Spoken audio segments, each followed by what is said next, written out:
Ooh, the Ultimate Burial Series is back. For those of you who don't know, the Ultimate Burial Series is a series that I, myself, and the Elitist started, where we just ramble for about 15 to 20 minutes and we just go in on a wrestler or personality and just rip them to shreds. We're not attacking the personal human being behind the character. We're talking about the wrestler, the character that we see on television. And I have to say this because we have a very sensitive topic today, wouldn't you say? Oh, we sure do. This is one where, when it comes to wrestler fan bases, Kevin, I think objectively the term sensitive applies to, like, your hardcore Finn Balor diehard fans. Okay, I have the feeling, just a funny sense, Kevin, this video will not be, the best received. But as you said there, this video is about Finn Balor, the WWE wrestler performer. This isn't about Fergal Devitt, the human being. Knowing most of these situations, Fergal's probably an amazing person and all that. But that's not what this is about, Kevin. This is about Finn Balor on WWE TV. And we're just going to rip him to shreds today. It's going to be great fun. Absolutely. You mentioned weird fan bases. I think his fan base rivals the likes of like Sasha Banks and Alexa Bliss and Becky Lynch. He's got this fan base that's just infatuated with him. It's really unlike anything when it comes to male wrestler fan bases. I think that's pretty fair. Well, yeah, it's like... how I word this, I need to be very careful. I think it's a really tough one because with a lot of the female wrestlers, Alexa Bliss, Sasha Banks, Liv Morgan, Toni Storm, a lot of those wrestlers, you can only deduce, really, that the fan base for them is so kind of bit weird because they want to get with the wrestler. Is that the case of Finn Balor? I don't quite know what to put it down to because when I look at male wrestlers, there's hardly any other fan bases for male wrestlers like Finn Balor's. Finn Balor's fan base, Kevin, we've experienced this on Twitter for the better part of last year. You mentioned Finn Balor, NXT with Finn Balor in it, anything to do with this guy, and the reaction you get's just unlike any other. It's not like, oh, you dissed my favorite wrestler, F you. It's like these people, it's like a psychotic, just, I'm going to come after you, you dissed him. How could you? Like, I don't get it. Yeah, when you talk about Finn Balor in a negative light to some of his fans, it's almost like you said something about their brother or their mother. It's like you insulted a person's mother when you say, oh, Finn Balor, he's not as famous as Roman Reigns. People just get so offended, right? It's like, it's silly. But that's really like one of the bigger notions. Finn Balor, he's got this social media following, right? He's got, like a combined, 7 million followers across all social media platforms. And I don't even know how. Like, the casual wrestling fan does not know who Finn Balor is. But people look at this and they're like, oh, Finn Balor's famous. I think you know how, Kevin. I've said this in a couple of Elite Heats. Because this guy in 2016 came onto the main roster when Raw was getting 4 million viewers a week, he had Carnage paint on, was coming out as a demon. A bunch of little kids probably followed him on Instagram, not caring about Fergal Devitt the person, and then they've just, given up caring, That's probably what it is, yeah. And that's it's a small thing. What I want to talk about, though, for the majority of this video, is his 2016 push. I know you had a lot of problems with this, but before we get to that, I think I have to set the table here. I didn't really have any problems with the way he was used in NXT. I thought he was a great face of NXT for the year and a half that he was. I thought he was a great flag bearer for the developmental brand. What did you think? Do you echo the same sentiment? Yeah, definitely. I think Fergal Devitt is this big signing from New Japan, and he comes into NXT, comes onto American soil in this WWE indie sense for this NXT. I thought that role fit him perfectly. I really did. And then I thought his reign as champion, really good NXT title reign, some really memorable takeover main event matches featuring Balor in the NXT title. I thought that bit was objectively good for that role. Kevin, Finn Balor did objectively a good job. Absolutely. And I remember at the time, in 2015, when he was NXT champion and he was doing the demon character stuff, I remember thinking then, WWE, they shouldn't bring him up. And not because, Vince doesn't know how to book him, Vince is going to bury him, Vince doesn't see talent. I looked at it as a standpoint of, Finn Balor's just not a main roster guy. This character just wouldn't work. And it was true. He came up as a demon, and it just didn't hit the same when it was Raw or SmackDown. And, WWE, they tend to get lazy. They're not going to give Finn Balor this massive entrance every single pay-per-view, every week. Because the thing was, he would be regular Finn Balor on NXT. And then when it was NXT TakeOver time, he'd come out as a Demon Finn. WWE's not going to do that. They're not going to have him be Finn Balor for 3 weeks on Raw. And then they're not going to make him Demon whatever he was, Demon King on Backlash or something. It's just not realistic, not feasible. So I always thought he should have stayed in NXT. But then he comes up to Raw in 2016, and what does he do on his first night?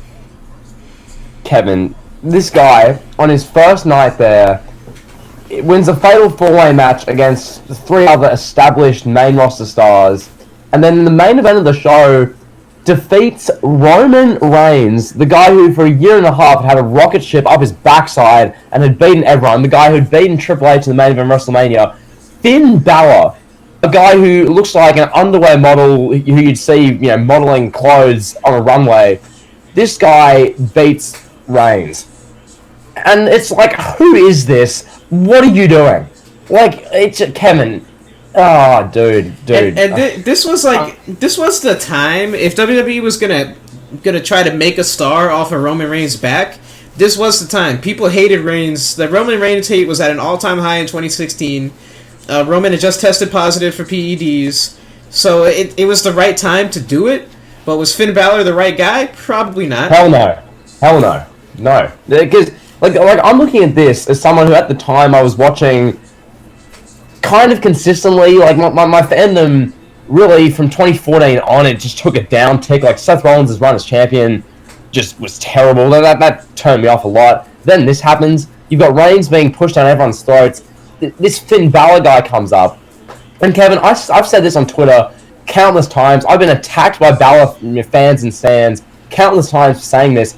I feel as though, objectively, the perfect thing they could have done with Finn Balor is take Finn Balor from NXT, bring him up to the main roster, and have him be like the pioneer of the cruiserweights. Have Finn Balor be like the lead cruiserweight, the cruiserweight champion. He fits that role perfectly. But instead, WWE feels the need to validate the loud vocal minority and have Fergal Devitt defeat Roman Reigns on his first night, defeat Seth Rollins at SummerSlam to become the first Universal Champion. Why? Well, I remember the argument, to play devil's advocate, I remember the argument that people in the YouTube community, the podcast community, they used to present this case. Oh, Nakamura, he's not marketable. Samoa Joe, not marketable. Sami Zayn, not marketable. Finn Balor is marketable. Kids are going to eat up the Demon King character. You could put that character on t-shirts. You could sell the Demon King masks. You could do all this and that. But then you got to poke holes in it. And you have to look at it like this. Finn Balor is a guy that looks like an underwear model that 35-year-old men are obsessed with.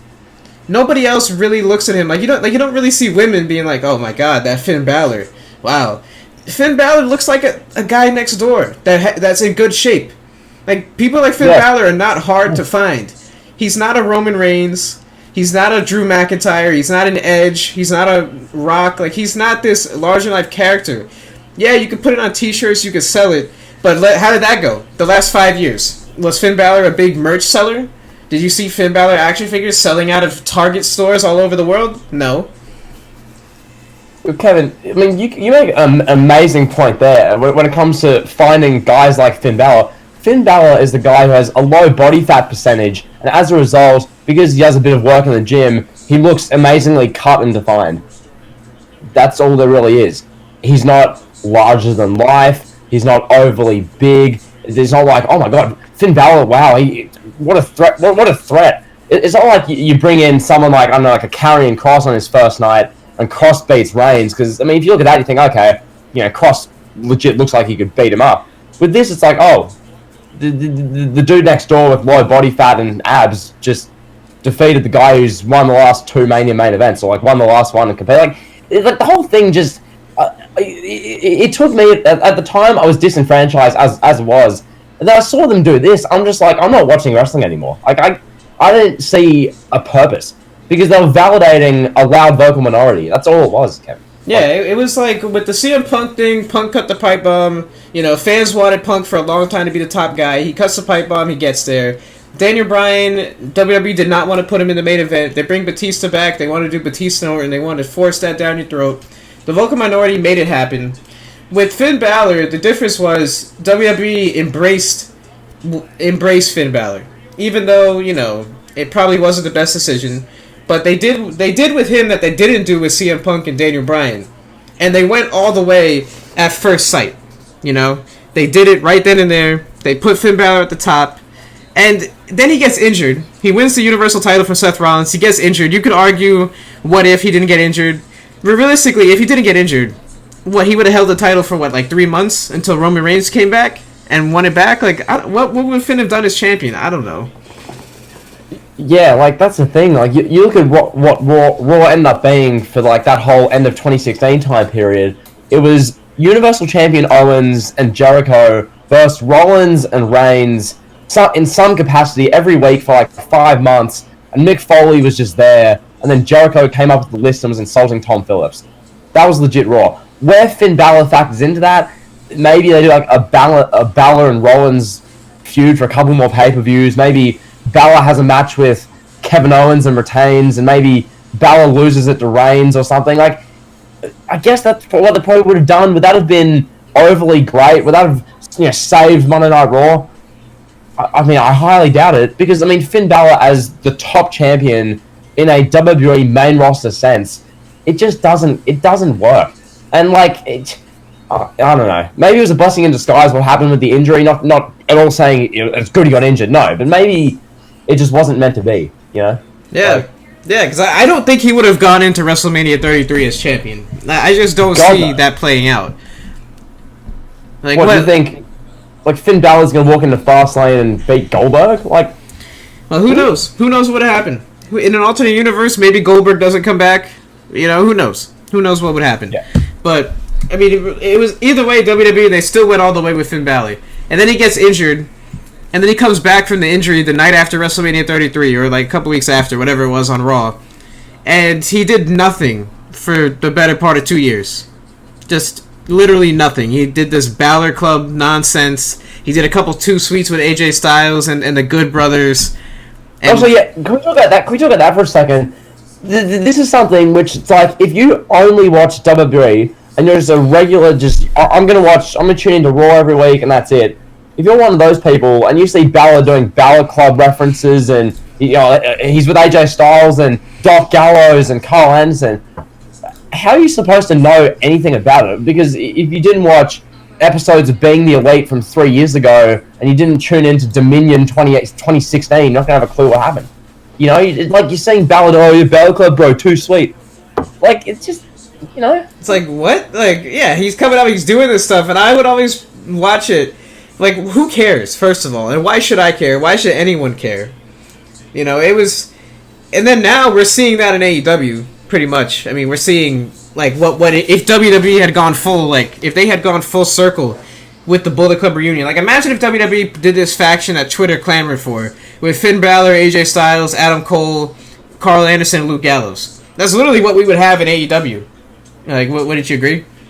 Well, it's the same thing as, you take the NBA, and you got all these big NBA stars, and the league's going about its business. It's the most profitable, big name basketball association in the world, and then you just take random players from the Japanese league, just throw them into the main spotlight in the NBA, and you have just First Take and all that talking about these new these Japanese acquisitions in the Japanese league, as they were all supposed to know who they are, everything about them, their history, their story, their abilities, and it's huh?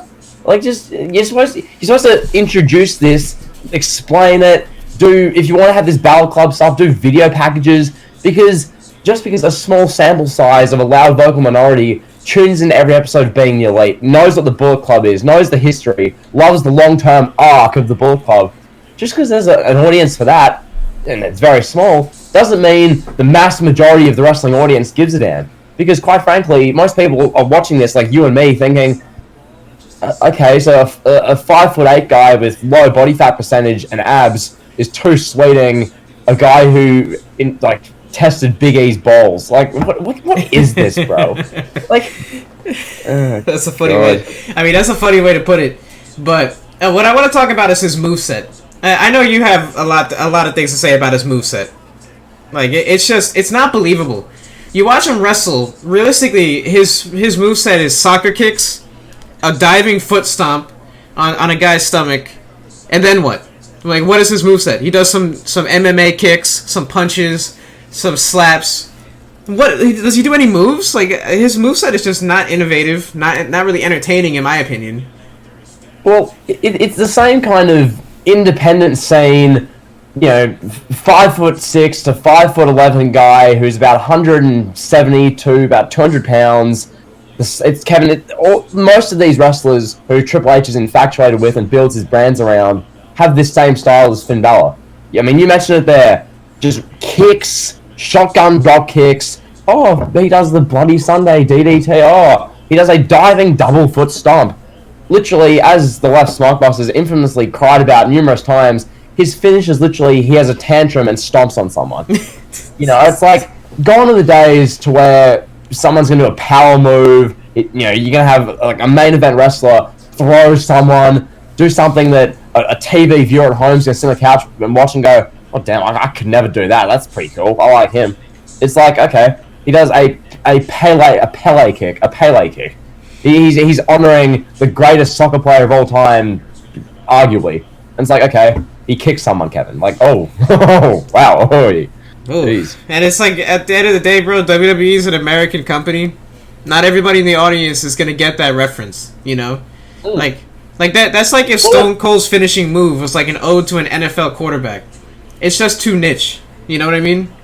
Now, and I'm not disparaging soccer or anything like that. I'm just saying, like, it's too general. It's not. I mean, it's not general. It's not general enough.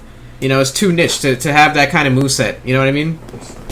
Exactly right. It's just look. I don't know, because I mean, Americans are hardly at all privy to soccer. With America, I mean, you can attest this way better than me. But from the outside looking in, it's like basketball, baseball, football, NFL. And then, soccer's just like a sport that's played, but not by many people, That's fair. Yeah. I mean, people like soccer, it just depends where you are in America, but people like soccer. It's not that big of a deal. Yeah. It's and then this kind of draws back to the moveset just generally and back to just Finn Balor as a whole. This being presented as someone who's a main event. This guy is going to beat our top dog, our big dog, on his first night. This guy is going to carry the flag as the leader of Raw, the 3-hour flagship show. This is the guy who we're putting all our stock into. And it's like, what influences this decision? Well, I know the answer. It's Triple H and Stephanie, but it just generally I don't know. Well, you had Triple H and Stephanie. They tried to sell Vince Kevin Owens, and Vince had, he fed Owens to Cena. Yeah, they tried to sell him Nakamura. He fed Nakamura to AJ Styles, so on and so forth. Finn Balor was the one guy that Triple H and Stephanie could sell to Vince. I don't even know how it worked.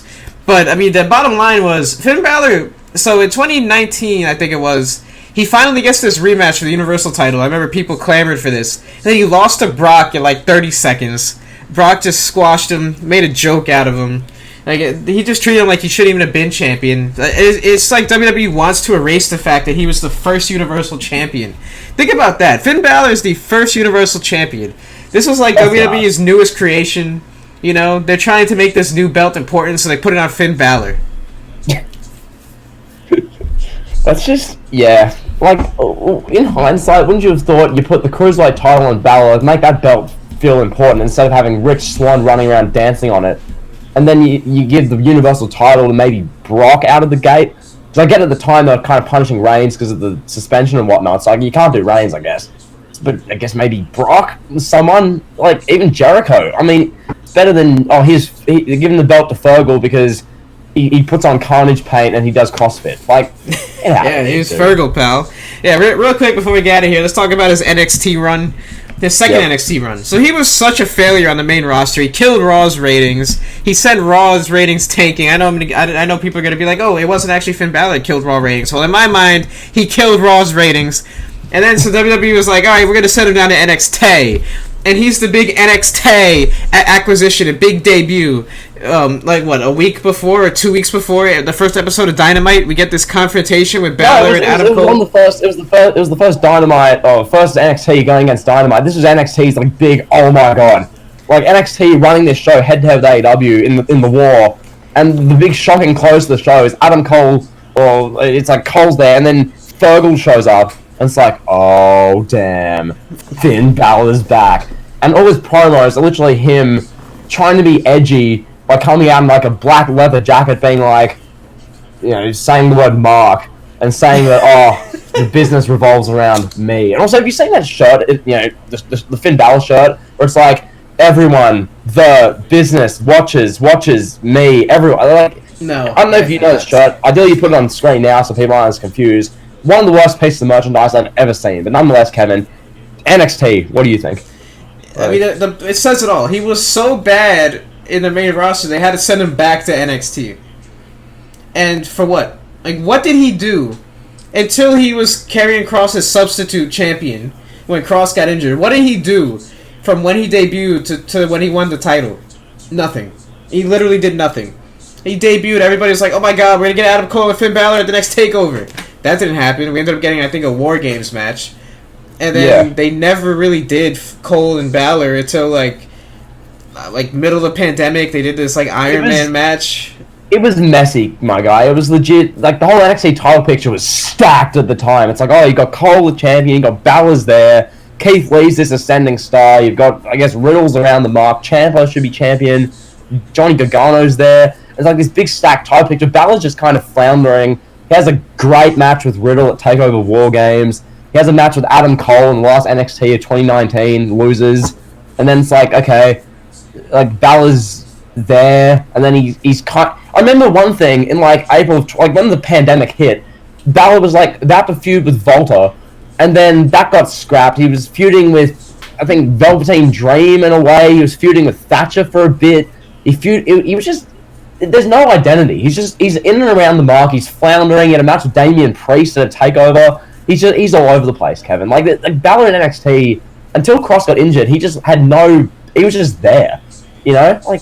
Yeah, he's just a good wrestler running around, having good matches, cutting promos, and that's it. Like, that's really all he was doing. And then he wins the title, and he's having these, like, New Japan / Ring of Honor / PWG strong style matches with, like, Kyle O'Reilly or with Tommaso Ciampa, and he would get injured after every single match. Every title defense. It was like, oh, Finn Balor's in the hospital with a broken jaw or broken shoulder or broken wrist or something. Yeah, and I hate seeing people, this on Twitter especially, people being like, oh my god, what a banger of a reign, so many classics, and there's like the screen caps of like, here's the match graphic for Balor O'Reilly from TakeOver 31, here's the screen cap of Balor vs. Dunn, here's the screen cap of Balor vs. Cross, and like I'm looking at it thinking, like, that style of match is not objectively a 5-star match. Like, I watched those Balor matches, and you've got Balor headbutting, like, O'Reilly's collarbone, and they're legitimately like punching each other, and I'm just like this isn't objectively good. Like, I know people, it's the cool thing to do to try and fit in amongst the loud vocal minority to give these matches 5 stars and say, oh my god, Balor's so good. But like, I'd rather a match with a really well built story. Like, I look at that Balor O'Reilly match from TakeOver 31. That match had a week's build. Literally, Balor won the title from Cole in like mid-September. And then, like, oh, we need a match with TakeOver 31. Kyle, take it. Here's your match. Like, there was no build. It was just a 20-minute match where Balor's headbutting O'Reilly's collarbone. And then Balor ended up in the hospital with a broken jaw afterwards. It was like, bro, what is this, dude? Yeah, exactly, man. Glassman, as you call him. Glassman himself strikes again, bro. He doesn't get injured. You picked an isolated incident. Okay, so let's break this down, Kevin. The Glassman. So, wins the Universal title, gets given the rocket ship. He's made out of glass. He breaks. He can't live up to the duty. Then, TakeOver 31. Big match versus O'Reilly. Breaks his jaw. Then, match against Pete Dunne. Or was it the rematch against O'Reilly? One of the two. Ends up in hospital after the match legitimately. Like, this style of wrestling he does, which is like an epic style, the man ends up in the hospital. Like, I can't praise someone who just ends up in the hospital because the style of wrestling is that poor. And he's wrestling that style of matches and nobody's watching it. Nobody's watching him kill himself. NXT was getting 550,000 viewers. They drew all-time low NXT ratings when this guy was champion. But are people mentioning that? No. Like, he's killing himself, headbutting Kyle O'Reilly's collarbone, giving himself concussions, broken jaws, and 550,000 people are watching the show. Nobody cares. Look, you can't wrestle that style, as well. Like, that style is hard to wrestle for someone like him. I mean, take it from I've near enough the same kind of, like, physical makeup as Balor. Like, that kind of style breaks you. Like people who are literally, like, that kind of height, that kind of body fat. It's the same thing that happened to Daniel Bryan. Yeah, and it's even worse with Balor because he's more skinny than Bryan. Bryan's at least kind of doughy. Balor's just skinny, that's why his abs are so defined. Like, he's just breaking himself, like, literally headbutting O'Reilly's, like, wrist, and, punching him in the jaw. Like, what is this, dude? It's not a sustainable style of wrestling. It's not a style of wrestling that's going to give you longevity and it's going to get you over with the mainstream audience. Mainstream audience wants a Steve Austin, a Hogan, like, The Rock, that kind of thing. It's not entertaining. Virgil Devitt, yeah, his match style is not entertaining. That's the bottom line of this burial. We're going to get out of here now. So we'll talk to you guys in the next video. Easy. Peace.